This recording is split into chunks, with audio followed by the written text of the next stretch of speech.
اعوذ باللہ من الشیطان الرجیم بسم اللہ الرحمن الرحیم اللہم وفقنا لما تحب وترضى واجعل عاقبۃ امورنا خیرا ولا تکلنا الی انفسنا طرفۃ عین ابدا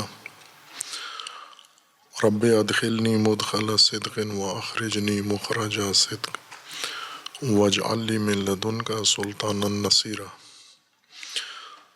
سورہ مبارکہ بقرہ آیہ کریمہ وبشر الذین آمنوا وعملوا الصالحات ان لهم جنات تجری من تحتها الانہار کلما رزقوا منها من ثمرۃ رزقا قالوا هذا الذی رزقنا من قبل وأوتوا به متشابہا وَلَهُمْ فِيهَا أَزْوَاجٌ مُطَهَّرَةٌ وَهُمْ فِيهَا خَالِدُونَ۔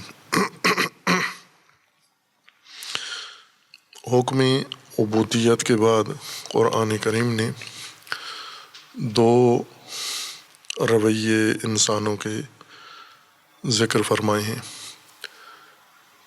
ایک وہ زندگی جو عبودیت کی صورت میں بسر ہو، عابدانہ و عبیدانہ زندگی، اور دوسری کافرانہ منکرانہ زندگی ہے، اور ان دونوں کے نتائج بھی قرآن کریم نے بیان کر دیے ہیں کہ اگر ترک عبودیت کر کے انسان زندگی بسر کرے اس کا نتیجہ نار ہے، اور یہی نار آگے بڑھ کر قرآن میں اس کا عنوان جہنم قرار پائے گا۔ اس طرز زندگی کا نتیجہ نار اور جہنم ہے، اور اس کے مقابلے میں عبیدانہ زندگی ہے، عابدانہ زندگی ہے۔ اور اگر انسان اللہ تبارک و تعالیٰ کی ہدایت کو لے، نظام الہی کو لے اور اس کی اطاعت کرے، عبدیت اختیار کرے، اس زندگی کا نتیجہ قرآن نے جنت قرار دیا ہے۔ اور اس کے لیے بھی مختلف عناوین قرآن نے اختیار کیے ہیں، لیکن جامع ترین عنوان اس کا جنت ہے، اور اس کی تفاصیل جزیات کے ساتھ قرآن کریم نے بیان فرمائی ہیں۔ انسانی زندگی کہ ان دو نتیجوں کے بارے میں انسان کے پاس واحد منبع آگاہی کا وحی ہے، اللہ تبارک و تعالیٰ کا کلام ہے۔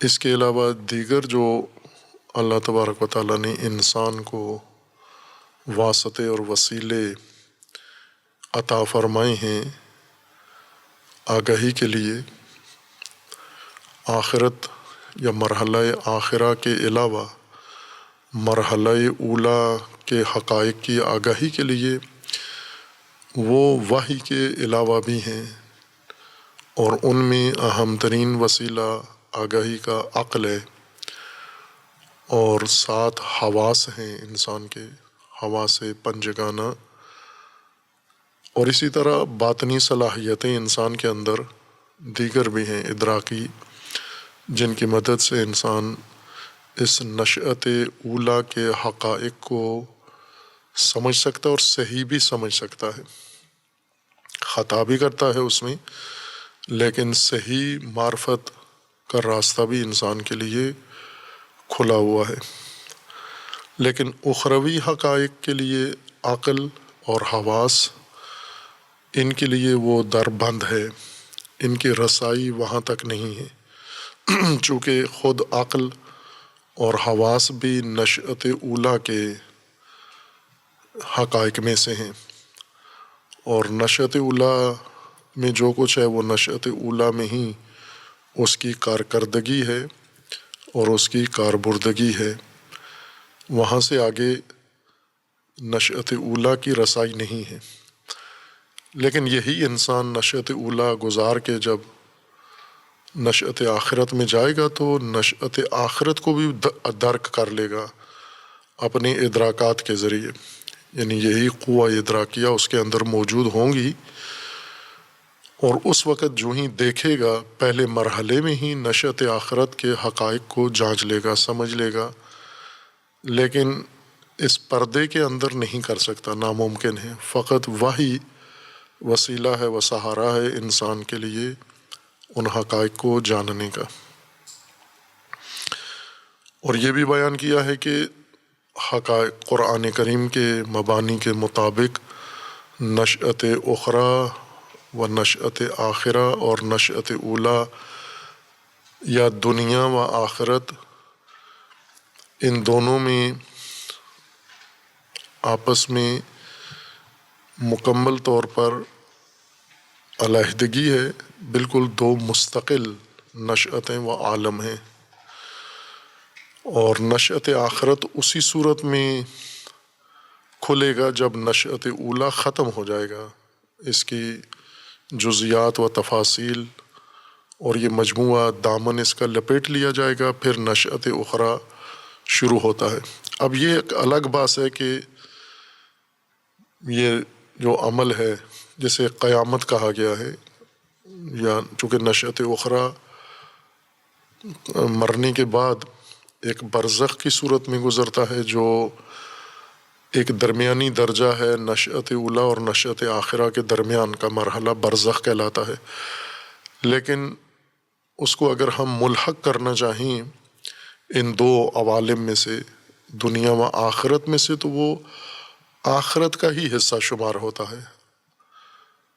دنیا سے اس کی مشابہت کم ہے، آخرت سے اس کی مشابہت زیادہ ہے، جسے برزخ کہا گیا ہے یا عالم قبر ہے۔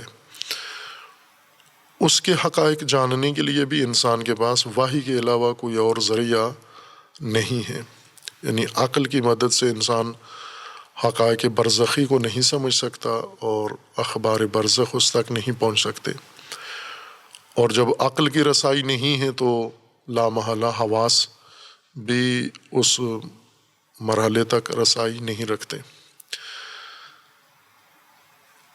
جو ہی انسان مرتا ہے، مرنے والے انسان کے لیے نشأت اولی ختم ہو جاتا ہے، میت کے لیے، مرنے والے کے لیے۔ دوسروں کے لیے ابھی جاری ہے۔ اب یہ بات ہے کہ آیا قیامت اسی طرح تدریجی عمل ہے، یعنی جو مرتا جاتا ہے قیامت اس کی ہوتی جا رہی ہے، اور وہ مرنے کے بعد نشأت آخرت میں منتقل ہو رہا ہے، یا جس طرح ظواہر ہیں بعض آیات کے کہ یہ ایک مرحلہ معین ہے، قیامت کبریٰ یا قیامت کلی، وہ ایک دفعہ برپا ہونی ہے سب کی، ایک دن برپا ہونی ہے سب کی، یا ایک مرحلے میں برپا ہونی ہے سب کی۔ لیکن یہ بات طے ہے کہ جو ہی انسان مرتا ہے منتقل ہو جاتا ہے نشأت اولی سے، اور احکام نشأت اولی اس کے معطل ہو جاتے ہیں، ختم ہو جاتے ہیں، لاگو نہیں ہوتے۔ احکام نشأت آخرہ اس پر لاگو ہونا، قوانین لاگو ہونا شروع ہو جاتے ہیں مرنے کے فوراً بعد۔ مرتے ہی اب اس مرحلہ کو ہم برزخ کہیں یا جو بھی نام دیں، لیکن وہ حصہ آخرت کا ہی ہے، اس کی آخرت شروع ہو جاتی ہے۔ اور اس مرحلہ میں انسان اس حقیقت کو دیکھنا شروع کر دیتا ہے، جو ہی منتقل ہوتا ہے اس میں نشأت آخرت میں یا موت کے بعد، فوراً ان حقائق کو سمجھنا شروع کر دیتا ہے، نہ وحی کے ذریعے۔ وحی کے ذریعے نشأت اولی میں آخرت کو سمجھتا ہے، خود آخرت میں جب جاتا ہے، دالان آخرت میں جاتا ہے، تو اپنی ادراکات کے ذریعے سے، ہم کہیں اپنی حواس کے ذریعے یا اپنی عقل کے ذریعے سے سمجھنا شروع کر دیتا ہے۔ البتہ اس وقت اس کا ادراک جو اس کی اخروی شخصیت کے مطابق ہوتا ہے، نہ دنیاوی قوانین ادراک کے مطابق، اخروی مرحلے کے مطابق، چونکہ خود انسان دنیا سے آخرت میں منتقل ہو گیا ہے، اور موت، لحظہ موت سے ہی جو ہی روح و تن کی جدائی ہوتی ہے، قبض روح ہوتی ہے، تو احکام دنیا ختم ہو جاتے ہیں اور احکام آخرت جاری ہو جاتے ہیں۔ وہاں پر انسان کی جو حواس ہیں وہ یہ نہیں ہیں جو دنیا میں ہیں، یہ حواس دنیا کے لیے ہیں فقط۔ ان حواس سے آخرت نہ انسان دیکھ سکتا ہے، نہ سمجھ سکتا ہے، اور نہ یہ حواس ادھر منتقل ہوتے ہیں۔ وہاں جو حواس بنیں گے وہ اخروی نوعیت کے ہیں، چونکہ شخصیت انسان کی اخروی ہو گئی ہے، ادراک انسان کا اخروی ہو گیا ہے، عقل انسان کی اخروی ہے، اور اسی طرح اگر حواس ہیں تو وہ بھی اخروی حواس ہوں گے۔ وہاں جو آنکھ ہے یا بینائی ہے یا شنوائی ہے اس کی نوعیت اخروی ہوگی۔ لیکن یہ قرآن کریم نے ذکر کیا ہے کہ جو ہی انسان نشأت آخرہ میں قدم رکھتا ہے، داخل ہوتا ہے، ان حقائق کو مکمل طور پر سمجھنا شروع کر دیتا ہے۔ لیکن ضرورت یہ ہے کہ اس نشأت آخرت میں جانے سے پہلے حقائق آخرت کو ادراک کرے، چونکہ وہ آخرت یہاں پر انسان نے فراہم کرنی ہے، بنانی ہے۔ نشأت آخرت کا جو شخصیت ہے وہ بننی یہاں پر ہے، تو جہاں پہ انسان کے لیے یہ کام ہونا ہے وہاں اس کو آگاہی دی گئی ہے۔ اس آگاہی کو چند حصوں میں قرآن کریم نے تقسیم کیا ہے۔ ایک آگاہی انسان کو دی گئی ہے جس کو ہم کہہ سکتے ہیں کہ ایک طرح سے ہستی شناسی ہے یا ہدایت کی بنیاد اس آگاہی پر ہے، جیسے اللہ تبارک و تعالیٰ کی معرفت ہے، خالق و رب کی معرفت، یہ ایک آگاہی ہے انسان کے لیے، یہاں اس نشأہ دنیا میں ضروری ہے۔ اور دوسری خود انسان کے متعلق اس کی آگاہی، انسان کیا ہے، اس کا مقصد خلقت کیا ہے اور اس کا راستہ کیا ہے، اس تک پہنچنے کا طریقہ، یہ آگاہی ہے، یعنی دین کی آگاہی ہے۔ تیسری آگاہی اللہ کی ذات کی آگاہی، نظام ہستی کی آگاہی، خود انسان کی اپنے بارے میں آگاہی، اور دین کی ہدایت کے بارے میں آگاہی۔ جو نشأت آخرت کے متعلق آگاہی انسان کو دی گئی ہے اس کے دو عنوان قرآن نے قرار دیے ہیں۔ ایک عنوان کو تبشیر کہا گیا ہے یا ابشار، اور دوسری کو انذار۔ یہ دو طرح کی آگاہی انسان کے لیے نشأت آخرہ کے بارے میں دنیا میں فراہم کی گئی ہے، اس عالم میں فراہم کی گئی ہے، اور دونوں کا تعلق آگاہی سے ہے۔ دو طرح کی آگاہی ہے یہ، ایک کا نام ابشار ہے یا تبشیر ہے، بشارت ہے، اور دوسرے کا نام انذار ہے یا تنذیر ہے۔ ان کو عموماً جب ترجمہ کیا جاتا ہے تو بشارت کا ترجمہ ٹھیک کرتے ہیں اردو مترجم یا فارسی مترجم، خوشخبری، بشارت کا معنی کرتے ہیں خوشخبری، یہی درست ترجمہ ہے، لغوی معنی کے مطابق بھی ہے اور قرآنی اصطلاح بھی اسی پر قائم ہے۔ یعنی بشارت اصل خبر کو کہتے ہیں، اور وہ بھی خوش خبر کو کہتے ہیں جس سے انسان کو خوشی حاصل ہو، اس وجہ سے اس کے ترجمہ کو خوشخبری عین مناسب ترجمہ ہے۔ لیکن نذیر یا انذار کا ترجمہ مناسب نہیں کرتے، وہاں ڈرانا معنی کرتے ہیں۔ خوشخبری ہے تو اس کے مقابلے میں بدخبری کہنا چاہیے ان کو، یعنی وہ بھی خبر ہی ہے، جیسے بشارت خبر ہے لیکن خوش خبر ہے، انذار بھی خبر ہی کو کہتے ہیں لیکن بری خبر ہے اور خطرے کی خبر ہے یا ان ناگوار نتائج کی خبر ہے۔ بشارت خبر ہے، انذار بھی خبر ہے، لیکن ان دو خبروں کا آگاہی کا تعلق نتائج سے ہے۔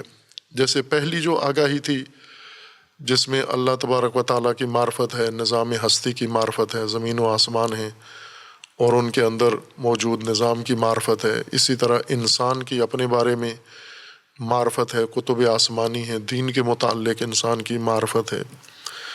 یہ معرفت نتائج کے بارے میں نہیں ہے، یہ اس نشأت اولیٰ کے اندر اس عالم سے تعلق رکھنے والے حقائق کی معرفت ہے۔ جہاں پر جو مرحلہ طے ہونا ہے، گزرنا ہے، یہ اس سے تعلق رکھتی ہے یہ معرفت۔ لیکن جو معرفت انسان کو بشارت یا انذار کی شکل میں یا عنوان سے دی جاتی ہے، وہ نتائج کے بارے میں ہے۔ انسان معرفت کے حاصل کرتا ہے، پھر اس معرفت کے مطابق زندگی بسر کرتا ہے، اور اس زندگی کے نتائج ہیں، وہ نتائج دو قسم کے ہیں، چونکہ زندگی دو قسم کی ہے۔ ایک زندگی عبیدانہ ہے اور اس کا نتیجہ اس کے مطابق ہے، ایک زندگی غیر عبیدانہ ہے، ایک زندگی مستکبرانہ، کافرانہ، منکرانہ زندگی ہے، معصیت کارانہ زندگی ہے، اس کا نتیجہ اس کے ساتھ تناسب رکھتا ہے۔ تو جب نتیجے کے متعلق انسان کو آگاہی دی جاتی ہے، اس کے لیے قرآن نے یہ دو عنوان اختیار کیے ہیں، ایک تبشیر اور ایک تنذیر ہے۔ اس لیے انبیاء کرام علیہ السلام، جنہیں اللہ تبارک و تعالیٰ نے انسان کی ہدایت کے لیے معلم و مربی بنا کے بھیجا ہے، اور دونوں قسم کی معرفت انسان کو دیتے ہیں، چونکہ ہدایت ان دونوں کے اوپر موقوف ہے۔ وہ ہدایت جو نشأت اولیٰ کے متعلق ہے، جس معرفت کے تحت انسان دنیا کے اندر زندگی گزارتا ہے، اور دوسری معرفت جو آخرت کے متعلق ہے اور نتیجوں کے متعلق ہے، یہ دونوں آگاہی، یہ دونوں تعلیم یا علم انسان کو انبیاء عطا کرتے ہیں۔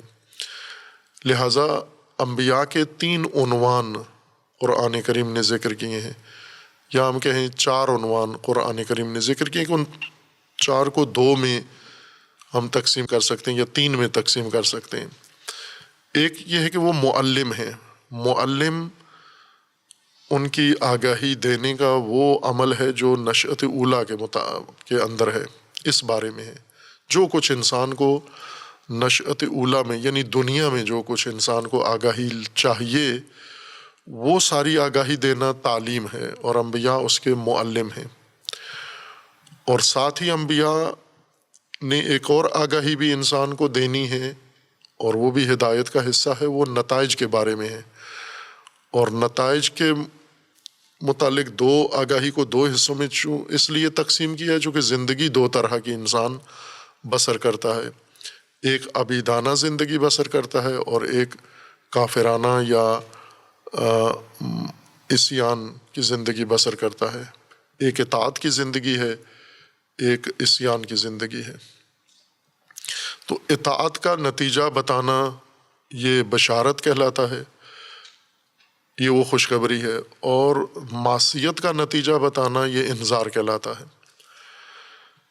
خوب، اس لیے یہاں اس آیہ کریمہ میں جب پہلے اللہ تبارک و تعالیٰ نے انسان کو حکم دیا ہے، یا ایھا الناس اعبدوا ربکم الذی خلقکم والذین من قبلکم، اور پھر دوسری شک شروع کر دی کہ اگر تم عبودیت اختیار نہیں کرتے، تمہارے اندر ریب ہے، یا تم ریب کے اندر ہو، تو پھر اس کا کوئی ثبوت پیش کرو، اور ثبوت اگر پیش نہیں کر سکتے، اطاعت بھی نہیں کرتے، عبد بھی نہیں بنتے، ثبوت بھی پیش نہیں کرتے، تو اس کا نتیجہ نار ہے، جہنم ہے۔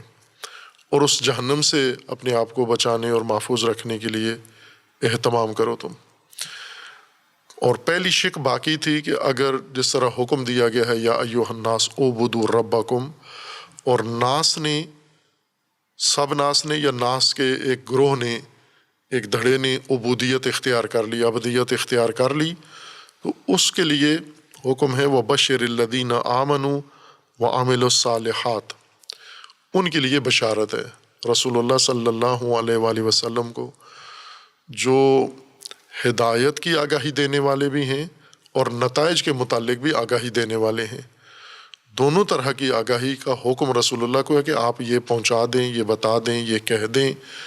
یہاں پر ہے وبشر، یعنی آپ انہیں یہ خوشخبری دے دیں۔ خوشخبری، بشارت یا بشر، لغت عرب میں یہ لفظ بشرا سے نکلا ہے، یا بشر جلد کو کہتے ہیں۔ مختلف حیوانات کی جلد ہے، از جملہ انسان کی ہے، اور جلد دو طرح کی ہوتی ہے حیوانات کی۔ زیادہ تر حیوانات ایسے ہیں، اہلی ہوں یعنی پالتو ہوں یا جنگلی اور وحشی، زیادہ تر کی جلد نمایاں نہیں ہوتی، بالوں کے اندر چھپی ہوتی ہے۔ مختلف جانور ہیں اور مختلف طرح سے ان کے جلد پر بال ہوتے ہیں۔ جلد تو سب کی ہے، تمام جاندار، بلکہ درختوں کی بھی جلد ہے، لیکن درختوں کی جلد کو بشر یا بشرہ نہیں کہتے، جاندار کی جلد کو کہتے ہیں۔ اور وہ جلد جو نمایاں ہو، جس کے اوپر بال نہ ہو، چھپی ہوئی نہ ہو، بالوں کے نیچے چھپی ہوئی نہ ہو۔ اب جیسے کچھ حیوانات ہیں جن کے بال ہوتے ہیں لیکن چھوٹے چھوٹے ہوتے ہیں، اتنے بڑے بال نہیں ہوتے، بعضوں کے بڑے بال ہوتے ہیں، یا جغرافیائی طور پر فرق ہوتا ہے۔ ایک ہی نوع کا جانور ہے، یہ گرم علاقوں میں ہو تو اس کے بال چھوٹے ہوتے ہیں، یہی جانور اس کی نوع اگر ٹھنڈے علاقوں میں چلی جائے تو وہاں بال طبیعی طور پر ان کے بڑھ جاتے ہیں، لمبے ہو جاتے ہیں۔ جیسے ہم مثلاً گھوڑے دیکھیں اگر، تو یہ گھوڑے ٹھنڈے گرم علاقوں میں ان کے بالوں کا جو سائز ہے یا اندازہ ہے مختلف ہوتا ہے، یہ موسمی اثرات کے نتیجے میں ہے۔ لیکن بال ہوتے ہیں، چھوٹے بال ہوں انہوں نے بھی ان کی جلد چھپائی ہوئی ہے، اور بڑے بال ہوں انہوں نے بھی جلد چھپائی ہوئی ہے ان کی۔ حیوانات میں ایسا کوئی جانور نہیں ہے جس کی جلد انسان کی طرح نمایاں ہو، ان کے چہرے سے لے کے منہ سے لے کے دم تک، کھور تک، پاؤں تک بال ہی بال ہوتے ہیں، بعضوں کے کم بعضوں کے زیادہ۔ انسان جانداروں میں وہ جاندار ہے جس کے جلد نمایاں ہے، بال ہوتے ہیں، انسانوں کے اوپر بھی بال ہوتے ہیں، لیکن وہ حصہ جو انسان کا پہچان کے لیے ہوتا ہے، جیسے چہرہ ہے انسان کا، یا انسان کے نمایاں حصے گردن ہے جیسے، تو یہ عموماً بالوں سے خالی ہوتی ہیں۔ اب مردوں کی بے شک داڑھی ہوتی ہے، لیکن اس کے باوجود بھی چہرے کا باقی حصہ بالوں کے بغیر ہوتا ہے، جس وجہ سے ان کا شفاف جلد، خود جلد نظر آتی ہے ہمیں ایک دوسرے کی، داڑھی ہوتے ہوئے بھی یہ جلد پھر بھی نظر آتی ہے، بقیہ حصہ کی جلد نظر آتی ہے، یا گردن کی جلد نظر آتی ہے، یا باقی انسان کے جسم کی جلد، زیادہ تر حصے کی جلد نمایاں نظر آتی ہے۔ تو جلد کو بشرہ کہتے ہیں، اور یہی جو نمایاں جلد ہے، یعنی بالوں کے نیچے چھپی ہوئی نہ ہو، سامنے ہویدا ہو، یہ جلد بشرہ کہلاتی ہے۔ بشارت اس لیے کہتے ہیں خوشخبری کو، کہ خوشخبری جو اچھی خبر ہوتی ہے، یا ناگوار خبر بھی، انسان جب خبر لیتا ہے اس کے متعلق، انسان سے متعلق کوئی خبر ہو، دو حالتوں سے خالی نہیں ہے، یا یہ خبر خوشگوار ہے یا ناگوار خبر ہے انسان کے لیے۔ خوشگوار خبر ملتے ہی انسان کے اندر ایک، چہرے کے اندر ایک نکھار پیدا ہوتا ہے، خوشی ہوتی ہے، اور انسان کی جلد کھل جاتی ہے، جس کو عربی میں انبساط کہتے ہیں، بست یعنی ایک پھیلاؤ آ جاتا ہے۔ اور اگر ناگوار خبر انسان کو ملے، ناگوار خبر سنتے ہی جلد انسان کی سکڑ جاتی ہے، خوشی کی خبر کے وقت پھیل جاتی ہے، جس طرح تبسم چہرے پہ آ جاتا ہے، اور اگر غور سے دیکھا جائے تو باقی حصہ بھی چہرے کا معمولی اس کے اندر پھیلاؤ آ جاتا ہے، خوشگواری کی خبر اگر کسی کو سنیں۔ ناگواری میں وہی اندازہ سکڑ جاتا ہے، مثلا تبسم بھی ایک انبساط ہے، چہرے کا کھلنا ہے، کھلنا ہے، اور اسی طرح چہرے کے گال ہیں یا آنکھیں ہیں یا پیشانی ہیں، یہ پورا مجموعہ، پورا جو انسان کے چہرے کا خاکہ ہے، اس کے اندر یہ دو رد عمل واضح نظر آتے ہیں، خوشگوار باتوں کے نتیجے میں اور ناگوار باتوں کے نتیجے میں۔ یہ تأثر انسان کے چہرے پر ظاہر ہو جاتا ہے۔ تو اصل تو بشر جلد کو کہتے ہیں، لیکن جلد انسان کی جہاں نمایاں ہونے کی وجہ سے باقی اس کے فوائد ہیں، انسان پہچانا جاتا ہے اس سے، یا باقی اس کی سہولتیں ہیں، وہاں پر ایک یہ کہ انسان کے تأثرات باطنی اندرونی انسان کی جلد پر نمایاں ہو جاتے ہیں، اور وہ جو زیادہ نمایاں ہوتے ہیں، جن تاثرات کو سمجھنے کے لیے کسی کو تردید یا حیرت نہیں ہوتی، ہر انسان دیکھتے ہی فوراً اندازہ لگا لیتا ہے، احساس کر لیتا ہے کہ اس وقت یہ انسان اندرونی کس کیفیت کا شکار ہے۔ مثلاً اگر اس کے اندر خوشی ہے تو چہرہ دیکھ کر لوگ کہہ دیتے ہیں آج بہت خوشحال لگتے ہیں، آپ آج خوش نظر آ رہے ہیں، جبکہ اس نے نہ کوئی خوشی کی بات کی ہے، نہ آپ کو کوئی حقیقت بتائی ہے کہ میں خوش ہوں نہیں ہوں۔ آپ اس کے چہرہ کا انداز دیکھ کر یہ احساس کر لیتے ہیں کہ میں آج خوش ہوں، مجھے خوشی ہو رہی ہے۔ تاثر اس نے دیا، گفتگو نہیں کی، بتایا نہیں ہے کہ آج میں بہت خوش ہوں، آپ اس کی خوشی بھانپتے کہاں سے ہیں؟ چہرے کے تیور سے بتاتے ہیں، اس کی جلد کے انبساط سے، گشائش سے، اس پھیلاؤ سے، اور جلد کے کھلنے سے اور کھلنے سے اندازہ لگا لیتے ہیں کہ اس کے اندر آج کوئی خوشی کا احساس ہے۔ اور بعض اوقات ہم ایک دوسرے کو دیکھتے ہیں اور کہتے ہیں ایک دوسرے کو پریشان لگتے ہیں آپ، حالانکہ اس نے ہمیں کسی طرح سے بھی نہیں بتایا کہ اس کے اندر کوئی غم ہے یا پریشانی ہے۔ یہ ناگواری، یہ پریشانی بھی ہم اس کے چہرے کے تاثرات سے معلوم کرتے ہیں، چونکہ چہرہ سکڑا ہوا ہے، اس کے اندر انبساط نہیں بلکہ انقباض ہے، اور پھیلاؤ نہیں ہے بلکہ پیشانی یا چہرہ یا گال یا منہ جہاں تبسم ہونا چاہیے تھا وہاں چہرہ بالکل منقبض ہو کر اس کا جلد کا پھیلاؤ سکڑ گیا ہے آپس میں۔ اسی کو ہم مختلف الفاظ سے یاد کرتے ہیں کہ آج کسی کہتے ہیں فلاں کا منہ بنا ہوا ہے، اس کا منہ لٹکا ہوا ہے، یا آج اس کا منہ سکڑا ہوا ہے، آج غم میں پریشانی میں لگتا ہے۔ یہ عام مشاہدہ ہے سب انسانوں کا، اس کا کسی لغت یا کسی دین مسلک سے بھی تعلق نہیں ہے کہ خوشگوار احساس انسان کے چہرے پر نمایاں کیفیت پیدا کرتے ہیں، اور ناگوار احساسات انسان کے چہرے پر نمایاں اپنا تاثر قائم کرتے ہیں۔ اسی سے ہم لوگوں کے اندرونی احساسات کا اندازہ لگا لیتے ہیں۔ اب اگر ہم کسی کو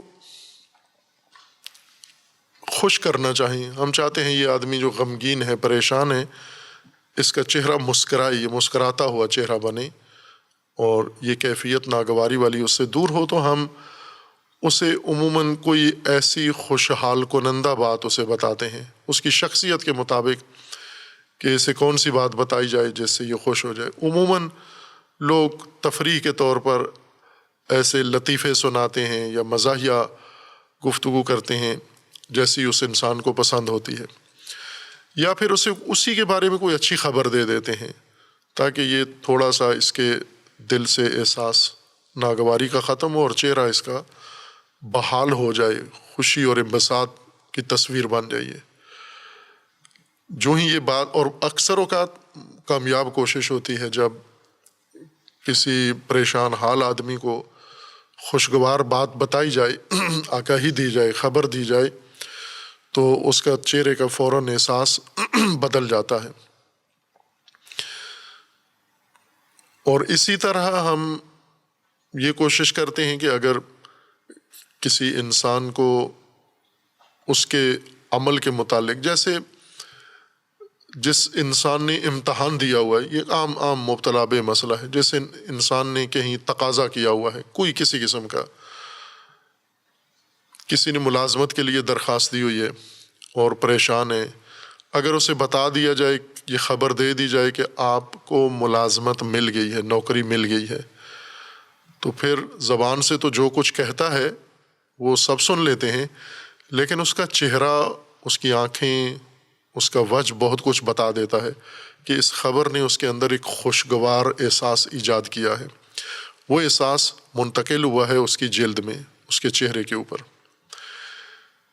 اسی طرح اگر کسی نے امتحان دیا ہوا ہے اور نتیجے کا منتظر ہے اور اسے بتا دیا جائے کہ نتیجہ آپ امتحان میں پاس ہو گئے اور اچھے نمبروں سے پاس ہوئے ہیں، زبان سے بھی اس کا اظہار کرتا ہے خوشی خوشحالی کا، لیکن اگر زبان سے نہ بھی اظہار کرے تو فوراً یہ خبر سنتے ہی اس پہ کچھ لمحات اور آنات بھی نہیں لگتے، فوراً یہ خبر اس کے چہرے پر نمایاں ہو جاتی ہے، یہ آثار آ جاتے ہیں، جلد پر اس کے آثار نمایاں ہو جاتے ہیں۔ تو یہ خبر، خوشگواری کی خبر اس کو ملنے سے اس کے چہرے کی جلد پر جو انبساط پیدا ہوتا ہے، اس کو، اس وجہ سے اس خبر کو بشارت کہتے ہیں، یعنی جلد نکھارنے والی خبر۔ جیسے آج کل تزئین و آرائش کا سامان بتاتے ہیں، کریمیں ہیں، پاؤڈر ہیں، ایسی چیزیں، مختلف چیزیں بنائی ہوئی ہیں کیمیکل سے چہرے کے نکھار کے لیے، اور ساتھ کہتے بھی ہیں کہ یہ استعمال کریں کریم، آپ کے چہرے پر نکھار آ جائے گا۔ نکھار سے مراد یعنی رنگت آپ کے چہرے کی نمایاں ہو جائے گی، روشن ہو جائے گی یا سفید ہو جائے گی، اس سے یہ مراد ہوتی ہے۔ لیکن اصل نکھار رنگ تبدیل ہونے کو نکھار نہیں کہتے، نکھار کھلنے کو کہتے ہیں، کھلنے کو کہتے ہیں۔ جیسے پھول کا نکھار، نکھر جانا، نکھار پھول کے کھلنے کو کہتے ہیں، اور اس کے مقابلے میں مرجھانا، پجمردگی، جب وہ نکھار ختم ہوتا ہے، سکڑ جاتا ہے پھول، سمٹ جاتا ہے، وہ پتیاں اس کی جمع ہو جاتی ہیں، مرجھایا ہوا خشک سا لگتا ہے اور اتنا اچھا منظر نہیں پیش کرتا۔ نکھار اصل انسان کے خوشگوار احساس سے انسان کے چہرے پہ نکھار آتا ہے۔ کریم یا باقی جو آرائش کا سامان ہے وہ نکھار پیدا نہیں کرتا، رنگ تبدیل کرتا ہے، سانولے رنگ کو سفید کر دیتا ہے، کالے رنگ کو سانولا کر دیتا ہے، یا جس طرح کی بھی کوئی رنگت پسند کرے۔ یہ نکھار نہیں ہے چہرے کا، چونکہ یہ خود اوپر اضافی ایک چیز مل دی ہے آپ نے، نیچے وہی ہے، نیچے وہی سانولا رنگ ہے، اس سفید کریم کے نیچے، سفید پاؤڈر کے نیچے وہی کالا رنگ ہے، وہی سانولا رنگ ہے، وہی گندمی رنگ ہے، وہی پیلا رنگ ہے۔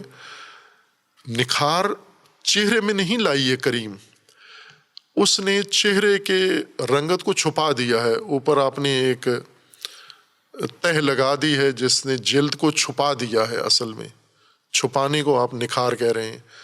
نکھار آتا ہے کہ یہی چہرہ رہے، اس کے اوپر کوئی چیز آپ اضافی استعمال نہ کریں۔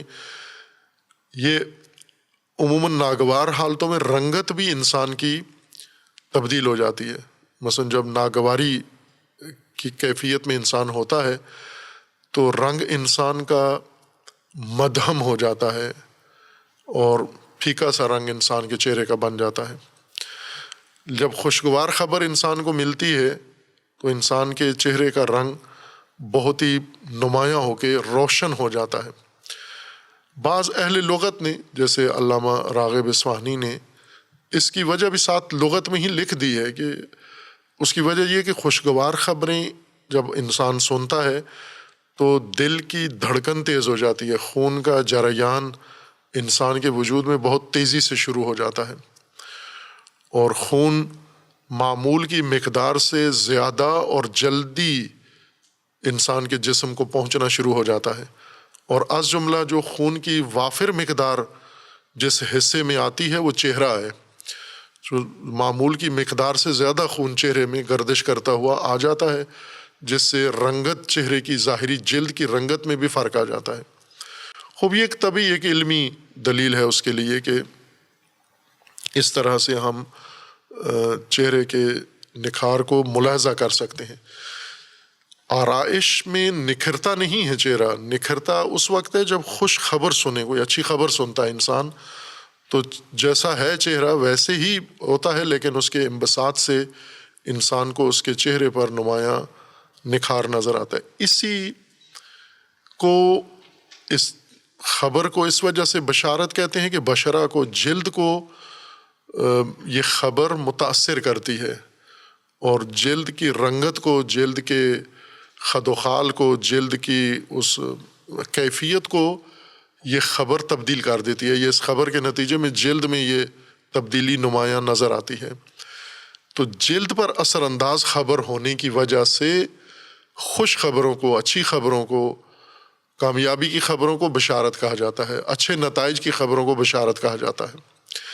لیکن یہ لغت میں ایسے نہیں ہے کہ اچھی خبر سے جو چہرے پہ انبساط آتا ہے وہ بشارت ہے، بلکہ جو چیز بھی، جو خبر بھی چہرے کو متحول کر دے، چہرے کی رنگت بدل جائے، خاص سکڑ جائے یا پھیل جائے، دونوں کو بشرا کہتے ہیں. اصل بشارت کا مطلب ہوتا ہے وہ خبر، وہ آگاہی جو انسان کے چہرے کی کیفیت کو تبدیل کر دے. یہ بشر ہے. ناگوار ہو تو بھی چہرے کو بدل دیتی ہے، خوشگوار ہو تو بھی چہرے کو بدل دیتی ہے.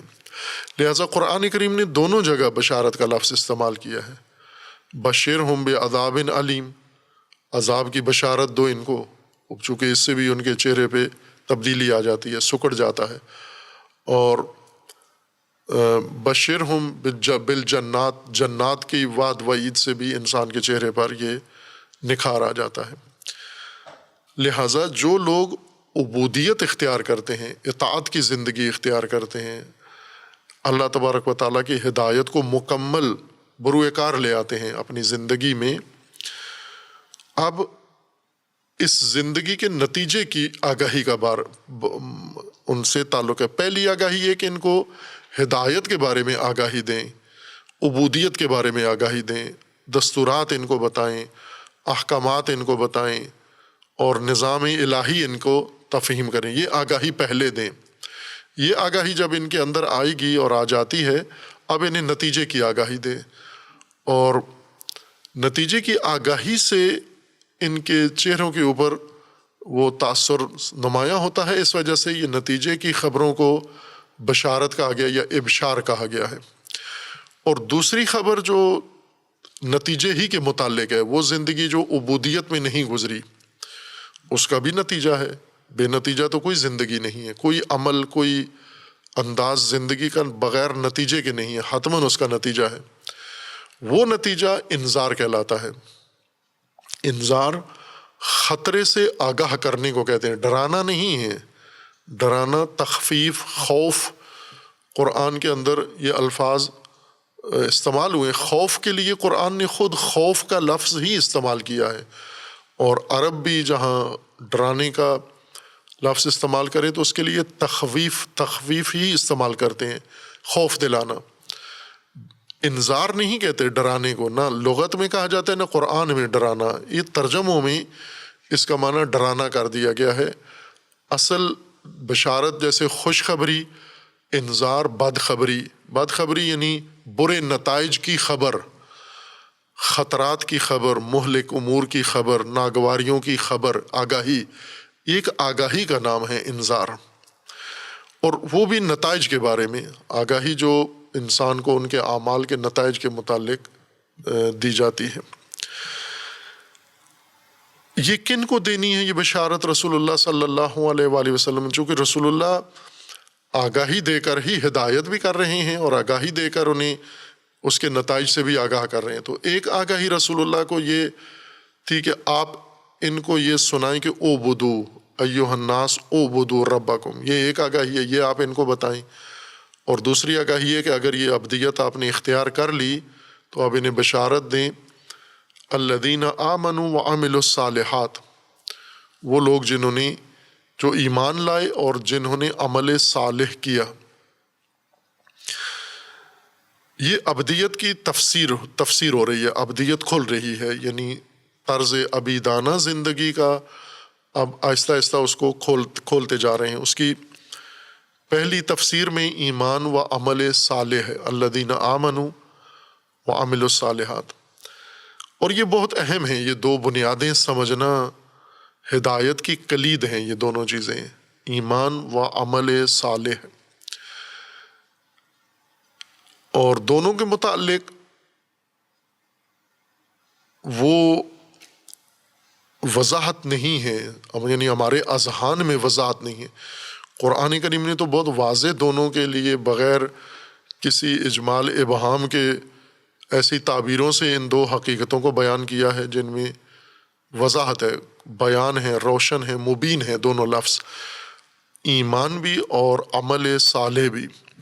لیکن ہم قرآن کے علاوہ بھی بہت ساری آگاہی کے منابع رکھتے ہیں۔ قرآن اتفاقاً ہم دیر سے قرآن کی طرف آتے ہیں، بہت تاخیر کے بعد، بہت دیر کر کے قرآن کی طرف آتے ہیں۔ جیسے ایک مریض ہے، وہ طبیب کے پاس تو جاتا ہے لیکن بہت دیر کر کے جاتا ہے، بہت تاخیر کر کے جاتا ہے۔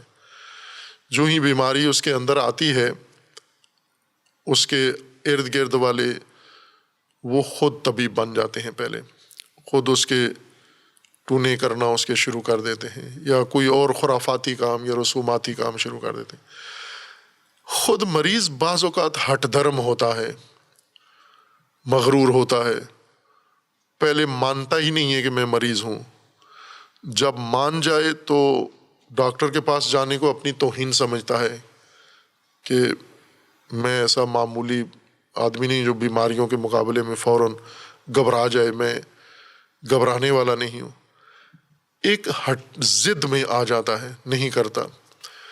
یا پھر نہ، ایسا نہیں ہے، ہٹ دھرم نہیں ہے، مغرور نہیں ہے، اپنی بیماری کی طرف اس کا توجہ بھی ہے، لیکن اس کے پاس وسائل نہیں ہے۔ اسے پتہ ہے کہ میں طبیب کے پاس جاؤں گا، وہاں پیسہ لگتا ہے، میرے پاس پیسہ نہیں ہے، لہٰذا گھر میں کراہتا رہتا ہے، کوڑتا رہتا ہے، یا اس کے خاندان میں یا ارد گرد کوئی لوگ نہیں ہیں جو اس کو اسپتال تک پہنچائیں، اور عموماً طبیب کے پاس دیر سے پہنچتے ہیں مریض، عموماً دیر سے پہنچتے ہیں، اور پھر طبیب ان کو کہہ بھی دیتے ہیں کہ تاخیر ہو گئی ہے، بہت دیر سے آئے ہو۔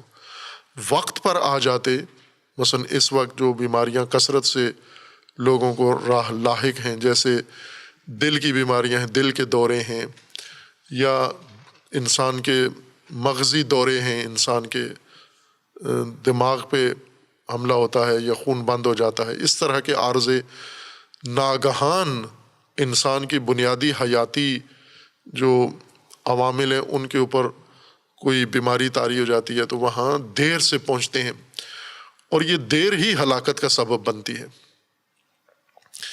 یہ تاخیر ہم مشاہدہ کر رہے ہیں کہ تاخیر کتنی ہلاک کنندہ ہے، اور وقت پر مریض کو پہنچانا طبیب کے پاس کتنا نجات بخش اور حیاتی کام ہے، وقت کے اوپر پہنچانا۔ جب دنیا کی آج آگاہی بڑھی ہے اس متعلق، تو اس بات پر بہت تاکید کی جاتی ہے کہ وقت پر مریض کو صحیح طبیب کے پاس پہنچانا، یہ سمجھیں کہ نجات ہے، یہ آپ نے مریض بچا لیا اپنا، اور تاخیر باعث ہلاکت ہے، طبیب بتا بھی دیتا ہے کہ دیر ہو گئی ہے۔ اس سے زیادہ حساسیت اس تاخیر کی انسان کی ہدایت کے لیے قرآن کی طرف رجوع ہے، کیونکہ قرآن کتاب ہدایت ہے، اور اس کی طرف رجوع یا کرتے ہی نہیں ہیں۔ میں غیر مسلموں کی بات نہیں کر رہا، مسلمانوں کی اور مومنوں کی بات کر رہا ہوں۔ یہ بہت دیر کرتے ہیں، آتے ہیں قرآن کی طرف، جو آتے ہیں بہت قلیل طبقہ آتا ہے۔ جس طرح مریض، بہت کم مریض طبیب کے پاس ہسپتال میں آتے ہیں، بہت سارے پیروں کے پاس چلے جاتے ہیں، مزاروں پہ چلے جاتے ہیں، اور روحانی علاج کرنے چلے جاتے ہیں، پھونک مروانے چلے جاتے ہیں، کسی عامل کے پاس چلے جاتے ہیں، کوئی اپنا کسی پنساری کے پاس چلے جاتے ہیں، کسی حکیم کے پاس چلے جاتے ہیں، کسی ہومیوپیتھی کے پاس چلے جاتے ہیں۔ ایک بڑی اکثریت تو آتے ہی نہیں ہیں طبیب کی طرف، وہ خود متبادل اس طب کے یا طبیب کے متبادل انہوں نے منابع بنا رکھے، ان کی طرف رجوع کرتے ہیں، اور وہاں سے توقع ہوتی ہے کہ ہمیں شفا وہاں سے ملے گی، اور نہیں ملتی۔ اسی طرح قرآن جو ہدایت کا منبع ہے، مومن مسلمان عبد خدا یہ تاخیر کرتا ہے۔ ایک جماعت تو آتی ہی نہیں ہے قرآن کی طرف، چونکہ انہوں نے متبادل شخصیات، روحانی شخصیات، پیر بنائے ہوئے ہیں، فقیر بنائے ہوئے ہیں، مزار بنائے ہوئے ہیں، شخصیات ہیں، اور اپنی پسند کے مطابق یا اپنی دسترس کے مطابق ہر ایک نے قرآن کا ایک متبادل نکالا ہوا ہے. تو وہ تو سرے سے نہ جلدی آتے ہیں نہ دیر سے آتے ہیں، عمر بھر نہیں آتے، اور گمان یہ کرتے ہیں کہ مومن ہیں اور ہدایت پر ہیں.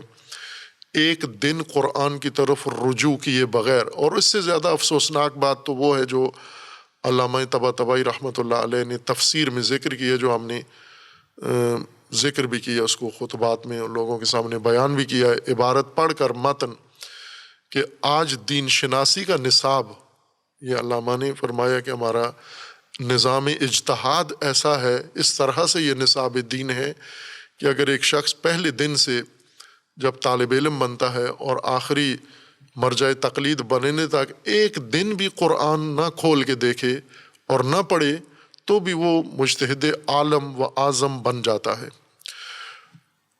یہ بن سکتا ہے، یعنی یہ کیے بغیر. تو علامہ نے تو اب ایک اصولی بات کر دی کہ یہ ہو سکتا ہے، لیکن آپ یقین جان لیں کہ ایسے ہی ہو رہا ہے. قرآن کے بغیر فقاہت، قرآن کے بغیر اجتہاد، قرآن کے بغیر دین شناسی، قرآن کے بغیر علماء، قرآن کے بغیر مفتی، قرآن کے بغیر خطیب، قرآن کے بغیر مبلغ، یہ ہو رہا ہے. قرآن کے متبادل ذریعوں سے دین سیکھ کر یا دین بنا کے اس کو قرآن کی جگہ پر استعمال کرتے ہیں. تو ظاہر ہے نہ ہدایت ذہن میں آتی ہے، نہ ہدایت کے نتیجے سے ہی ہم پر واضح ہیں. ہمیں قرآن سے صحیح رہنمائی ملنی ہے، اور وہ بھی وقت پر اگر ہم رجوع کریں قرآن کی طرف، دیر نہ کریں. تاخیر سے آتے ہیں. تاخیر ایک یہ کرتے ہیں کہ ہم پہلے قرآن سے باہر اپنی ذہنیت پوری بھر لیتے ہیں، اور اس ذہنیت کو لے کر پھر قرآن کی طرف آتے ہیں. بہت دیر ہو گئی ہے، چونکہ اب جو بھری ہوئی ذہنیت کے ساتھ ہم قرآن کی طرف آئے ہیں، قرآن سے لیتے کم ہیں، قرآن کو دیتے زیادہ ہیں. یعنی اصل میں اپنی ذہنیت کی تائید قرآن سے لینے آئے ہیں. جو ذہن پہلے قرآن سے باہر بیٹھ کے بنا لیا ہے، اس کی تصدیق اور اس کی تائید لینے قرآن کی طرف آئے ہیں.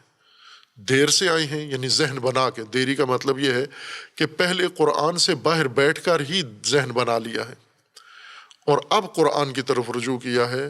یہ ایک تاخیر ہے. یہ اور دوسرا یہ ہے کہ جب ہمیں ہدایت کا مرحلہ شروع ہوتا ہے، جب ہم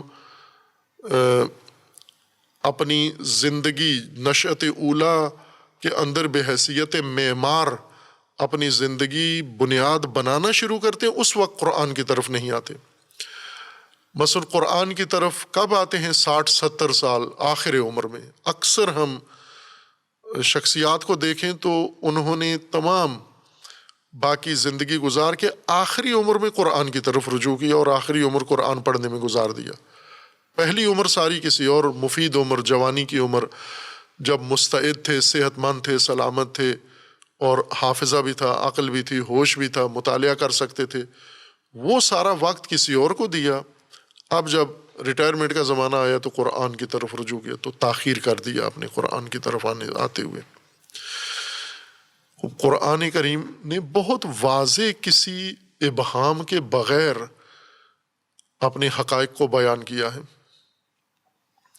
لیکن یہی جو حقائق قرآن ہیں یہ ہم نے قرآن سے باہر بیٹھ کر ان کے بارے میں اپنی ذہنیت مکمل کی ہے. مثلا ایمان، ہم نے قرآن سے ایمان نہیں سمجھا.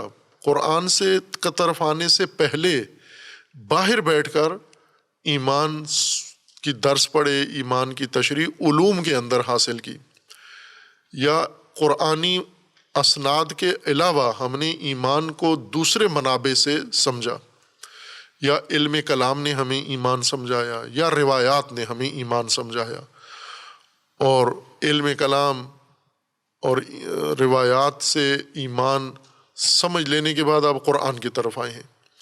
تو ظاہر ہے کہ اب قرآن میں جہاں ایمان کا ذکر آئے گا تو ہم تو وہی جو ذہن میں لے کر آئے ہیں جو توشہ، وہی ادھر تطبیق کریں گے کہ یہی قرآن ایمان کا تو یہ معنی ہے.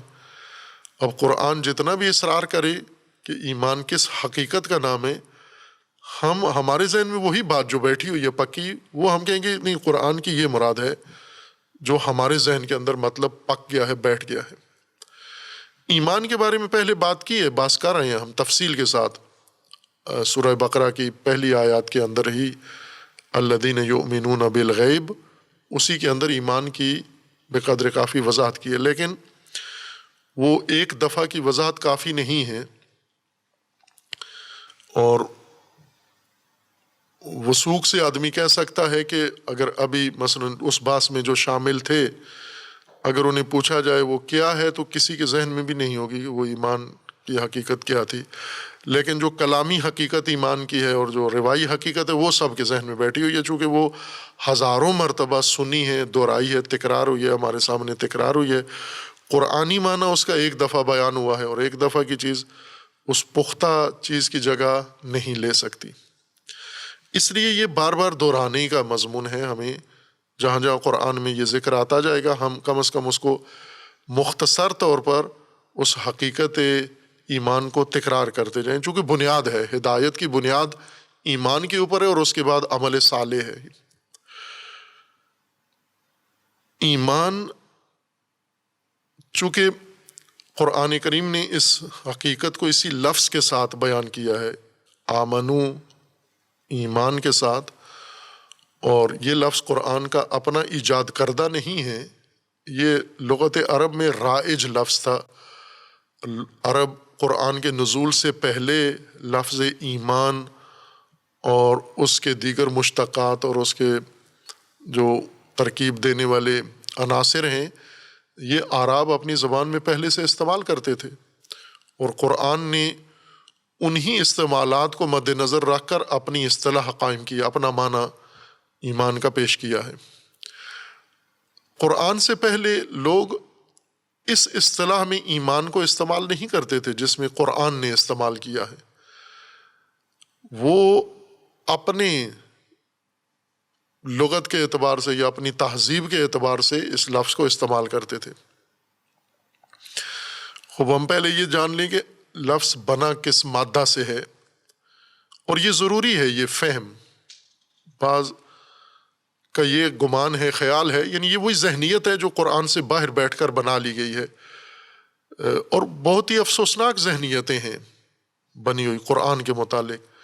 قرآن ہر ایک کو سمجھ میں نہیں آتا، قرآن مخصوص لوگوں کے لیے ہے، ہر ایک کے لیے، اور یہ سب قرآن کی تکذیب ہے، قرآن جٹلانا ہے۔ جب قرآن کہہ رہے ہدن للناس، سب کے لیے ہدایت ہے، پھر یہ کہنا قرآن سب کے لیے نہیں ہے، یا یہ کہنا کہ قرآن کا سمجھنا آسان نہیں ہے۔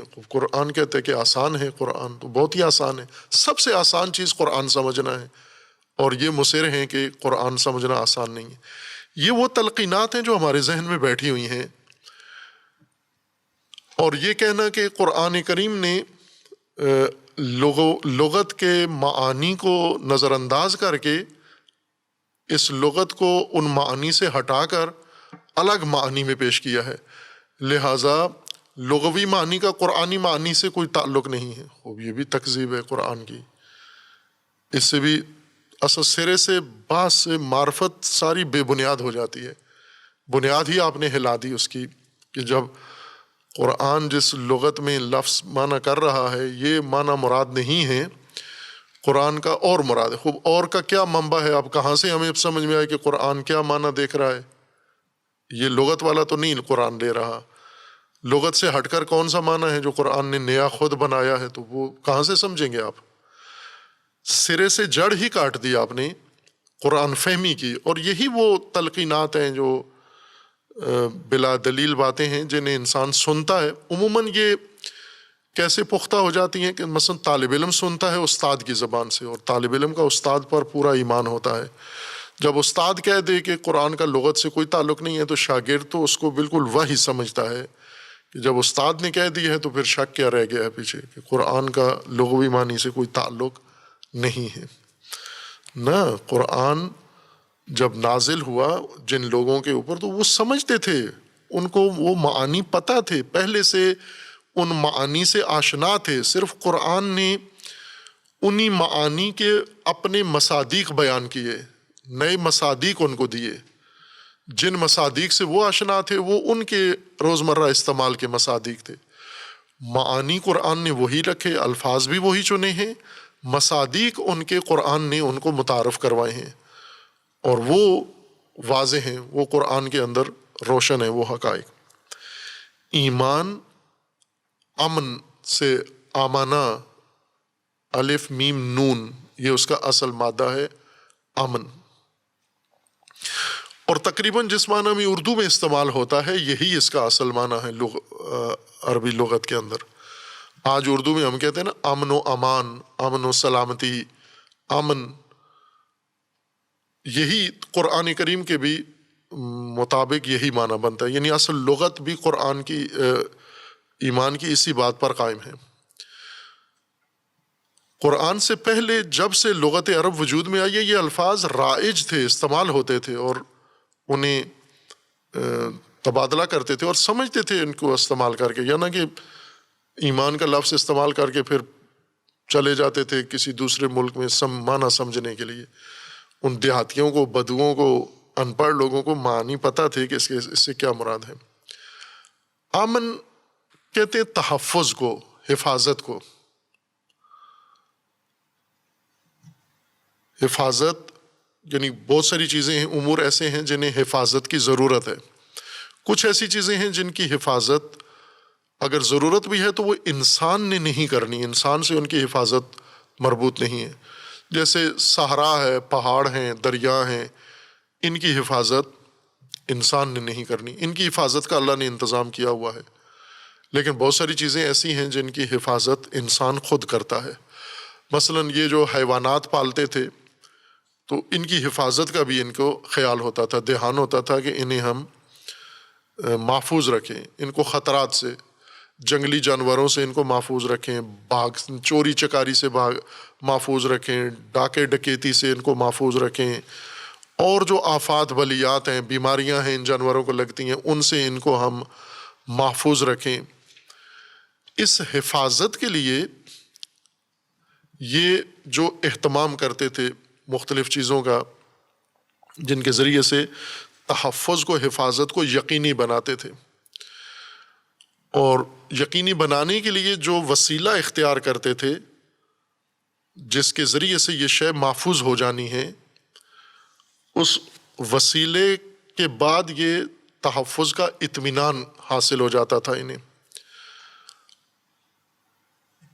امن حفاظت کو کہتے ہیں، لیکن نہ فقط حفاظت بلکہ حفاظت کا اطمینان، یقین، بھروسہ، تسلی کہ حفاظت پوری فراہم ہو گئی ہے، یعنی اب یہ چیز خطرے میں نہیں ہے۔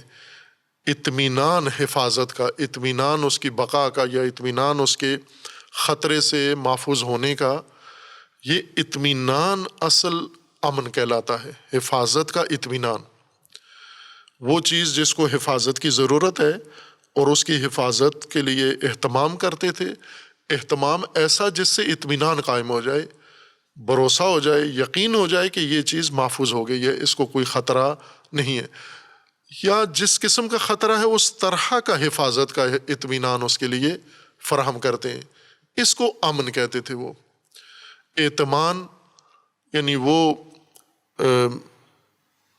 انتظام، وہ اہتمام جو امن کے لیے پوچھتے تھے کہ اس کو امن دے دیا ہے، یعنی اطمینان کر لیا اس کی حفاظت کا، تو وہ کہہ لیتا تھا کہ میں نے اس کو امنیت دے دی ہے، میں نے اس کو حفاظت دے دی ہے۔ امانت بھی اسی لفظ سے نکلا ہے، امن بھی اسی لفظ سے نکلتا ہے کہ اطمینان حفاظت کا، اطمینان کسی شے کے تحفظ کا، یہ امن اس کا معنی کرتے تھے عرب، اور اسی معنی میں استعمال بھی کرتے تھے، امن کے معنی میں، اطمینان حفاظت کے معنی میں، جو معرض خطر میں جو چیز ہے۔ امین اس شخص کو کہتے تھے جس کے پاس اطمینان ہوتا تھا اور یہ محتاج حفاظت شے اس کے سپرد کر دیتے تھے کہ اس شے کو حفاظت کی ضرورت ہے، اس کو محفوظ رکھنے والا کوئی بھی نہیں ہے، آپ سے بڑھ کر اطمینان کسی پر نہیں ہے کہ وہ اس شے کی حفاظت کر سکتا ہے، اس کو امین کہتے تھے۔ امین یعنی مطمئن حفاظت کرنے والا، حفاظت کا اطمینان جس کے ذریعے سے حاصل ہو جائے وہ امین انسان کہلاتا ہے۔ مومن آمنا، اب اس سے جو مشتقات بنتے ہیں، آمنا حفاظت دینا، پوچھتے تھے ایک دوسرے سے کہ تو نے میرے اس سامان کو یا میرے اس گھر کو یا میرے اس جانور کو یا میرے اس قیمتی چیز کو، اثاثے کو تو نے امان دینی ہے، تو نے، وہ قبول کرتا تھا کہ میں نے دینی ہے اس کو امان، یہ امان ہے میری طرف سے اس کو۔ آمنا اطمینان حفاظت دینا، آمنا اطمینان ایجاد کرنا، اطمینان دے دینا، تسلی کرا دینا، اور وہ شخص مطمئن ہو جائے کہ اس نے حفاظت کو مطمئن بنا دیا ہے، قابل اعتماد و قابل بھروسہ بنا دیا ہے۔ مومن اطمینان دینے والا، حفاظت کا اطمینان فراہم کرنے والا، صیغہ فاعل کے مطابق اطمینان فراہم کرنے والا مومن، جس نے یہ اطمینان ایجاد کر دیا ہے۔ خوب، یہ ایک عربی اساس ہے، لغت کے مطابق یہ اپنے حیوانوں کے متعلق بھی یہی کرتے تھے۔ مثلا زیادہ جن جانوروں سے ان کا سروکار ہوتا تھا، ان میں وہ کہتے تھے ناقہ مامونہ۔ ناقہ مامونہ یعنی وہ قابل اطمینان اونٹنی ہوتی تھی دو پہلوؤں سے، ایک جو سفر میں سامان اٹھانے میں دھوکہ نہیں دیتی تھی، اور ایک جو دودھ کے وقت اونٹنی، جب انہیں اس بدوی صحرائی زندگی میں دودھ کی ضرورت ہوتی تھی، تو یہ وہ اونٹنی ہے کہ جب بھی انہیں ضرورت پڑتی ہے مثلا، اس پر اطمینان ہوتا تھا کہ یہ دودھ دے گی۔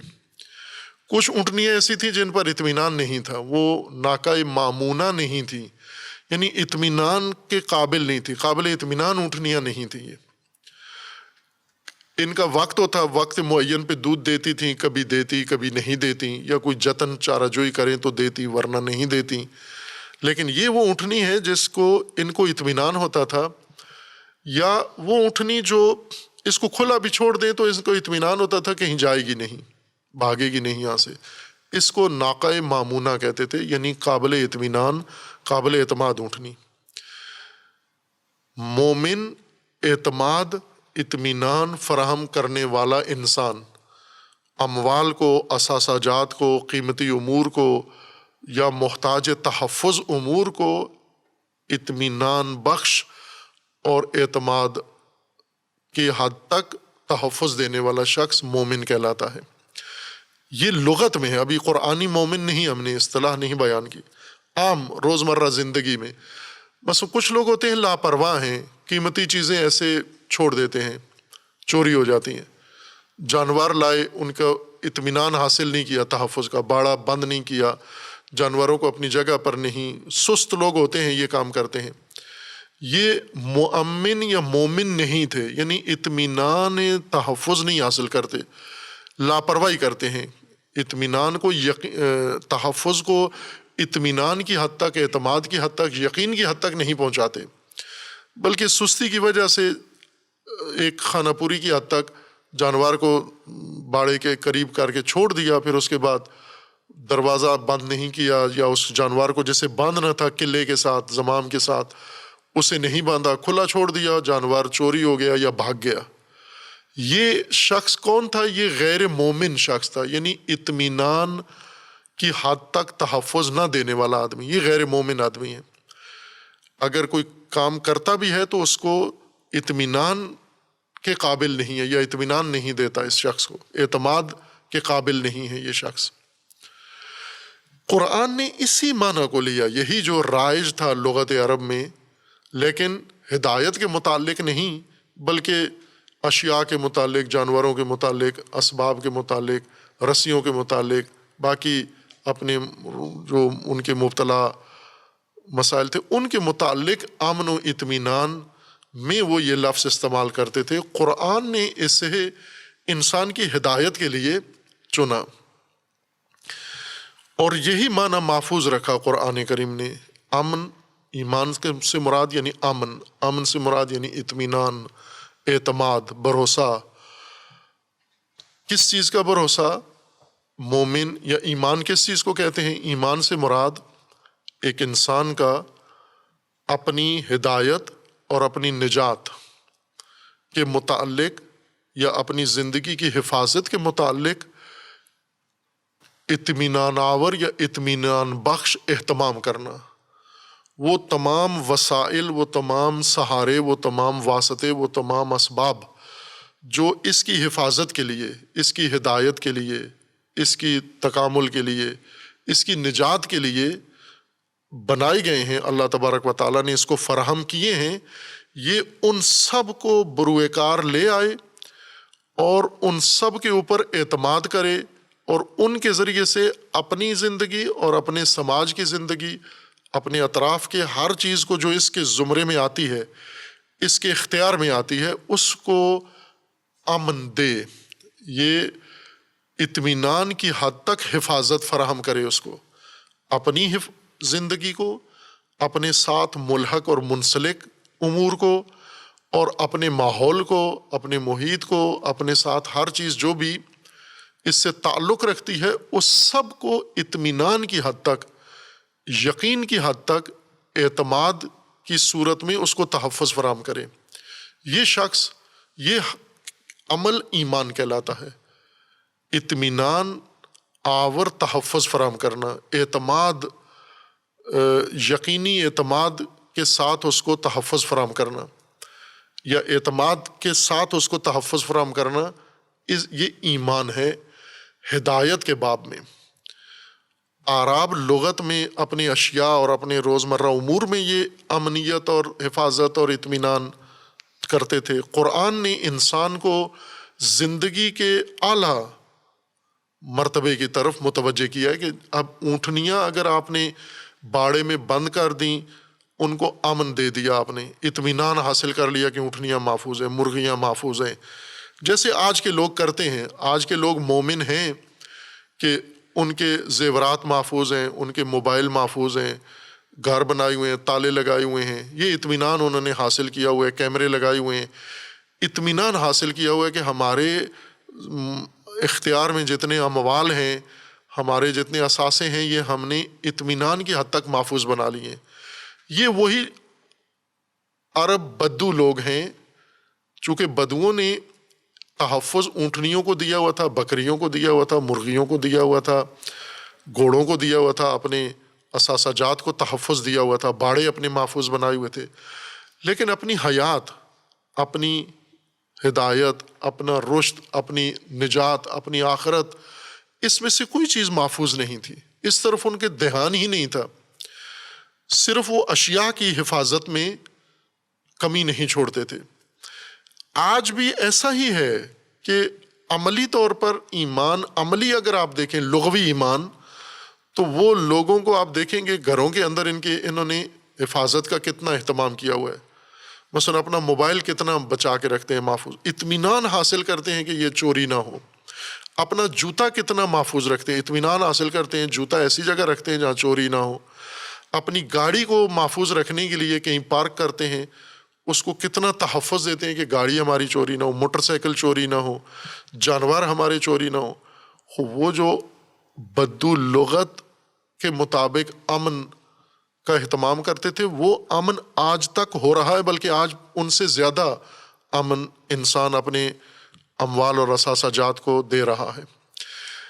لیکن قرآن اس امن کو اس اشیاء سے اور اثاثوں سے لے کر ان کی اپنی زندگی کی طرف امن کو توجہ مبذول کرائی ان کی، کہ یہ چیزیں بھی آپ تحفظ دو، یہ لغوی امن ہے، لیکن جو قرآنی امن ہے، ایمان ہے، یعنی ان قیمتی اثاثوں سے بڑھ کر قیمتی چیز آپ کے پاس ہے، اس کو بھی امن دو آپ۔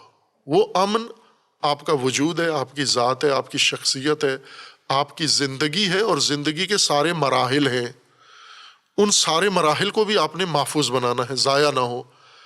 جیسے اشارہ کیا تھا کہ قرآن کے ضابطے کے مطابق انسان جب پیدا ہوا ہے تو ایک بیج کی حیثیت رکھتا ہے، اس نے اب کمال تک پہنچنا ہے، تو زیادہ تو امن اس مرحلے کو چاہیے کہ یہ استعداد ایک مکمل انسان تک پہنچے، یہ استعداد کو امن دو کہ یہ ضائع نہ ہو، اس استعداد کی پرورش کو امن دو کہ یہ ضائع نہ ہو، اس استعداد کی پرورش کے لیے جو وسائل ہیں جنہوں نے اس کو اطمینان دینا ہے اور اطمینان کی حد تک تحفظ دینا ہے، ان چیزوں کو یقینی بناؤ آپ۔ اس لیے قرآن کریم نے ان کو وسائل، اطمینان کے وسائل جن کا انہوں نے اعتماد کرنا ہے، جنہیں انہوں نے اختیار کرنا ہے، جن پر اپنی زندگی کا نظام قائم کرنا ہے، وہ وسائل قرآن نے ان کو دے دی ہیں کہ ایمان کے لیے یہ وسائل ہیں آپ کے۔ اور وہ کیا ہیں؟ وہ سب سے پہلے اللہ تبارک و تعالیٰ، اللہ پر ایمان۔ اور یہ ایک بڑا وسیع ایمان ہے، یعنی اللہ پر ایمان، اللہ کی ربوبیت پر ایمان، اللہ کے نظام پر ایمان، اللہ کے دین پر ایمان، اللہ کے حکم پر ایمان۔ ایمان سے مراد وہ نہ جو علم کلام نے ذہن میں ڈال دیا ہے کہ ذہنیت، مان لینا، باور، اذعان، فلاں، نہ، ایمان اطمینان بخش اور اعتماد، قابل اعتماد و قابل اطمینان تحفظ، عملی کام ہے۔ ایمان عملی نوعیت کی چیز ہے، نہ ذہنی اور اعتقادی نوعیت کی۔ ایمان ایک عملی چیز ہے، مثلا تحفظ جو آپ دیتے ہیں تو ایک عملی عمل ہے جو آپ کر رہے ہیں۔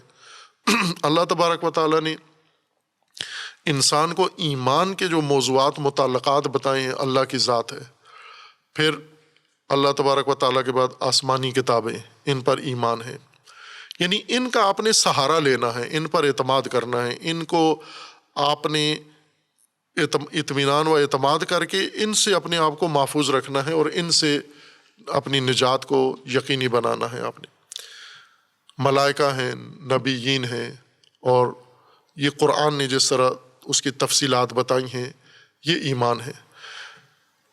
اصل معنی ایمان کا وہی ہے، اطمینان و اعتماد۔ اطمینان و اعتماد کس میں؟ تحفظ میں، حفاظت میں، یقینی بنانے میں اطمینان و اعتماد۔ اور یہ عملی نوعیت کا عمل ہے کہ عملاً آپ نے اعتماد کسی شے پر کر اور جو چیز حقیقت رکھتی ہے، ایک وجود رکھتی ہے، اس کو آپ نے یقینی بنانا ہے۔ صرف قرآن نے اس ایمان کا جو معنی تھا اس کو، جو حقیقت ان کے سامنے رکھی ہے کہ جس حقیقت کو پہلے اونٹنیاں محفوظ رکھتے تھے، بکریاں محفوظ رکھتے تھے، اپنے آپ سے غافل تھے تم۔ اصل تحفظ جس چیز کو چاہیے اور اطمینان چاہیے، اعتماد چاہیے، بھروسہ چاہیے، وہ تو آپ کی اپنی حیات ہے، وہ تو آپ کی اپنی یہ حیات دنیاوی اور حیات اخروی ہے، اس کا بعد کا مرحلہ اور وہ نتیجہ ہے۔ اصل سہارا، اطمینان آپ کو یہ چاہیے، یہاں پر چاہیے۔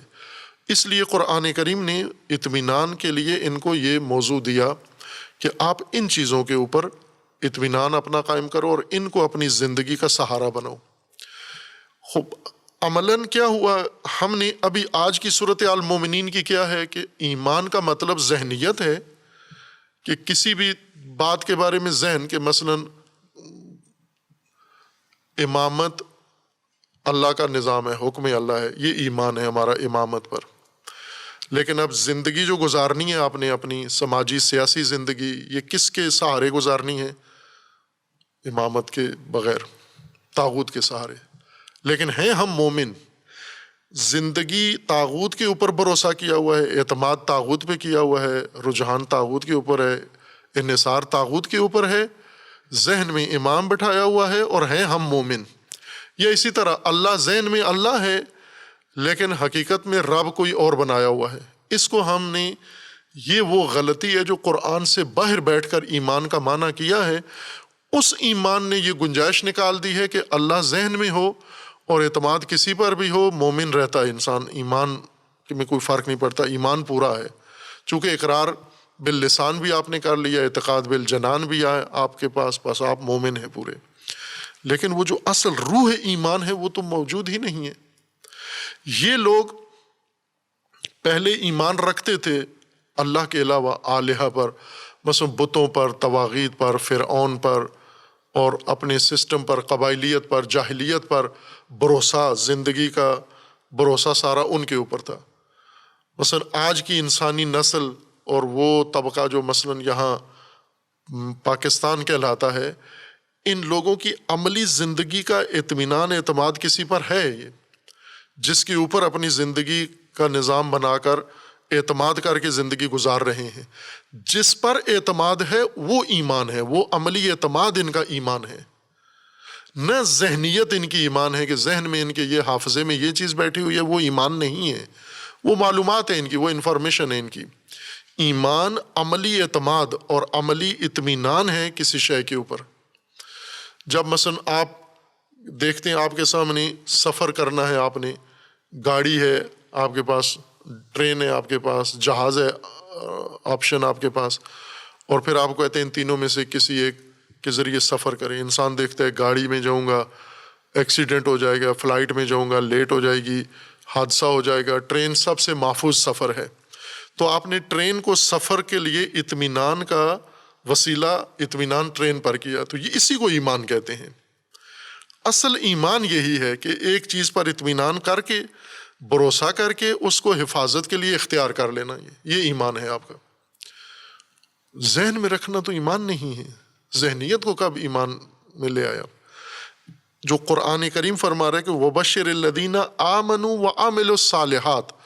اب یہ آمنو کا ایک نتیجہ عمل صالح ہے، یعنی ایمان ہی کا لازمہ ہے عمل صالح۔ ایمان و عمل صالح ایک دوسرے سے جدا نہیں ہیں، اس لیے جہاں بھی ذکر آیا ہے ایمان کا، عمل صالح کے ساتھ آیا ہے۔ عمل صالح ہم نیکی کو کہتے ہیں، اور نیکی کا پھر اتنا اس کے اندر غبار ابہام ہے کہ بڑے بڑے گناہ جرائم بھی نیکیوں کے زمرے میں درج کرتے ہیں ہم، کہ یہ نیکیاں ہم کر رہے ہیں۔ ابھی ہم اپنے ملک میں ہی دیکھیں، ووٹ لانا، ووٹ دینا نیکی ہے، جس نے جنت جانا ہے ووٹ دے، ان کو ووٹ دے۔ جس نے، یہ سیاسی لیڈروں کے بیان ہیں، جس نے ووٹ نہیں دیا شرک ہے، مشرک ہے وہ جس نے ووٹ نہیں دیا۔ وہ یہ نیک کام کریں آپ، یہ جرائم بھی، معصیتیں بھی نیکیاں اور اعمال صالحہ کیوں شمار ہو رہے ہیں؟ چونکہ عمل صالح کا قرآنی مفہوم واضح نہیں ہے، لہٰذا ہر قباحت کو نیکی کے زمرے میں ہم درج کرتے ہیں۔ بس ایمان اعتماد اور اطمینان کو کہتے ہیں۔ کس جگہ اپنی زندگی کے لیے وہ چیزیں، جو وسائل، سہارے جو ہم نے اختیار کیے ہوئے ہیں، جن کے دوش پر، جن کے بدولت ہم زندگی گزار رہے ہیں، یہ جو اپنا بوجھ ان کے اوپر ڈالا ہوا اور اپنا سہارا انہیں بنایا ہوا ہے، اس سہارا لینے کو ایمان کہتے ہیں، جس کے ذریعے سے ہم نے امنیت حاصل کی ہے، اطمینان حاصل کیا ہے اور اعتماد حاصل کیا ہے۔ وہ جو ذہن میں تقدس، مفہوم، مفاہیم مقدسہ بٹھائے ہوئے ہیں، وہ نہیں ہے ایمان، وہ معلومات ہیں ہماری، وہ انفارمیشنز ہیں ہماری۔ عملی اعتماد جو ہے وہ ایمان ہے۔ مثلا اس وقت مسلمانوں کو ہی دیکھیں کہ یہ عملی اعتماد کے لیے ان کے انفرادی طور پر، اجتماعی طور پر اور سیاسی طور پر کن چیزوں کے اوپر ان کا اعتماد ہے، کس کا سہارا لے کے بڑھ رہے ہیں آگے، کس نے ان کو بچانا ہے، اطمینان کس پر ہے، بھروسہ کس پر ہے؟ وہی ایمان ہے آپ کا، آپ اس کے مومن ہیں، اللہ کے مومن نہیں ہیں۔ اللہ کے مومن اس وقت بنیں گے جب اللہ پر اطمینان کر لیں گے، اللہ پر اعتماد کر لیں گے سارا، اور اللہ کو اپنی زندگی کا سہارا بنا لیں گے، عمل میں، نہ ذہن میں، عمل میں۔ یعنی جب فیصلے کا وقت آئے کو اللہ پر بھروسہ کریں، اللہ پر اعتماد کریں، اور اللہ کے نظام پر اور اللہ کے دستور پر اور اللہ کی ہدایت پر اعتماد کریں جو اللہ تبارک و تعالیٰ نے فرمایا۔ جیسے ایمان کا ایک اہم حصہ ما انزل اللہ ہے، اس پر بھروسہ کریں، اس پر اعتماد کر کے اپنی زندگی اس کے اندر گزاریں۔ یہ الذین آمنو ہیں۔ پہلے قرآن نے اس سے پہلے کہ الذین آمنو کہیں، پہلے یہ فرما دیا کہ وہ لوگ وَمِنَ النَّاسِ مَن يَقُولُ آمَنَّا بِاللَّهِ وَبِالْيَوْمِ الْآخِرِ، یہ پہلے آغاز میں ہی تصریح کر دی کہ کچھ لوگ ہیں جو دعویٰ رکھتے ہیں ہم مومن ہیں، اللہ پر بھی ایمان رکھتے ہیں اور آخرت پر بھی، وَمَا هُمْ بِمُؤْمِنِينَ، یہ مومن نہیں ہے۔ یہ جو زبانی کہہ رہے ہیں مومن، وَمِنَ النَّاسِ مَن يَقُولُ، لوگوں میں سے کچھ ہیں جو کہتے ہیں ہم ایمان مومن ہیں، ایمان لے آئے، یہ مومن نہیں ہے۔